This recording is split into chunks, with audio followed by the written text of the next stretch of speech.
Монголын саан бүхийн түүхэн замналд өөрийн нэрийг алтан үсгээр бичүүлсэн эр зөрөг ухаан бодол хөдөлмөрт зангаран олны танилцуулсан Балдоржийн төш чулуун 2026 оны 7 дугаар сарын 17-ны өдөр таалал төгслөө. Тэрээр 1942 онд Ховд аймгийн Эрдэнүрэн сумын Баянголвагийн нутаг Баруун Адрагны хөх хөдөх хэмээх газар малчин ард Балдорж сонин нарын ууган хүү болон мэндэлжээ. 1963 онд Ховд аймгийн төвийн 10 жилийн сургуулийг алтан медальтай төгсөж 1968 онд Украин улсын Харьков хотын политехникийн дээд сургуулийг дулааны инженер мэргэжлэр төгсжээ.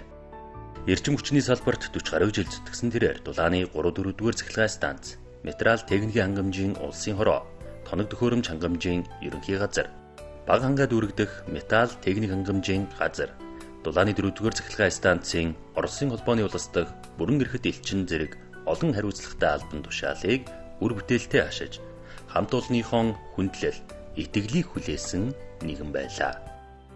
Тэрээр Монголын саан бүхийг үндэслэгч анхны 5 хүний нэг Шигшявагийн анхны гишүүн юм. Саан бүхийн 57-68 кг-ийн жингийн 4 удаагийн Монгол улсын аварга. 1967 онд Литв улсын Рига хотноо зохион байгуулагдсан олон улсын тэмцээнээс 58 кг-ийн жинд хүрэл медаль хүртсэн нь Монголын тамирчдын олон улсын тэмцээнээс хүртсэн анхны медаль байлаа. Түүний анхдагчийн зам үргэлжилж 1973 онд Иран улсын Тегеран хотноо олсон дэлхийн аварга шалруулга тэмцээнээс мөнгөн медалийг эх орондоо авчирсан нь бүхийн төрлүүдээс хамгийн олон дэлхийн аварга төрсөн саан бүхийн тамирчдын мөн л анхны медаль байсан юм. Бүгд найрамдах Монгол ард улс болон зөвлөлт холбоот улсын спортын цол зэргийн болцол биелүүлжээ. Олон улсын хэмжээний мастер, дэлхийн шилэгдмэл шүүгч, олон улсын тэмцээний шагналд олон зуун шилдэг бөхчүүдийн дасгалжуулагч нэрт багш байлаа. Мөн тэрээр 2002-оос 2022 онд Төв аймгийн Эрдэнэ суманд Баян булаг малчдын хоршоог байгуулж, мал аж ахуй бэлчээр ашиглалт, сураг эдлийн үйлдвэрлэлийг хөгжүүлж, өдөөгийн хөгжилд хувь нэмрэн оруулж, хойч үедэн үлгэрлэх үйц амьдралын зөв замналыг үлдээсэн юм.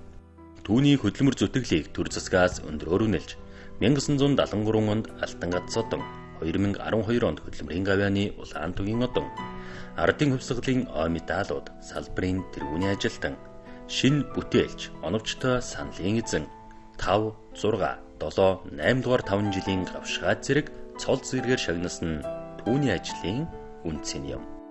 Монгол орныхон хөгжил цэцэглэлт, саан бүхийн спортын төлөө зориулсан таны зүрх сэтгэл, амжилт ялалт бүхэнд тань үеийн үедээ дуурсагцаар байх болно.